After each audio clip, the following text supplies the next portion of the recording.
The Chipko movement was a non-violent social ecological movement by rural villagers, mainly women, in India. This movement started in 1970s and was aimed at protecting trees and forests slated for government backlogging. The movement originated from the northern Himalayan regions and quickly spread to the Indian Himalayas in 1973. So, why is it called the Chipko movement? Chipko means to hug or to cling to in Hindi. This represents the primary tactic to embrace trees and impede loggers. In 1963, the Sino-Indian border conflict concluded. The Indian government experienced growth in development, especially in the rural Himalayan regions. This led to many logging companies being attracted to the forest's vast amount of resources. Therefore, the Indian government would prevent the villagers from accessing and managing the land.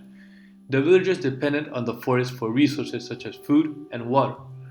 But what angered the villagers most was that there was a sports manufacturing company that could use the trees for equipment, whilst the villagers couldn't cut the trees to use as fuel wood, fodder, or other necessary purposes.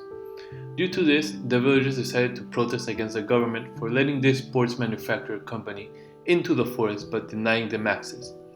The villagers would protest by hugging the trees, and Indian environmentalists shared these protests with many people and taught children to do this. And by 1974, near the village of Reni, 2,000 trees were planned to be cut, but the women would protest using this technique. These actions would cause the government to ban commercial logging for at least 10 years in that area. These actions would continue during the 1980s, up until 2004.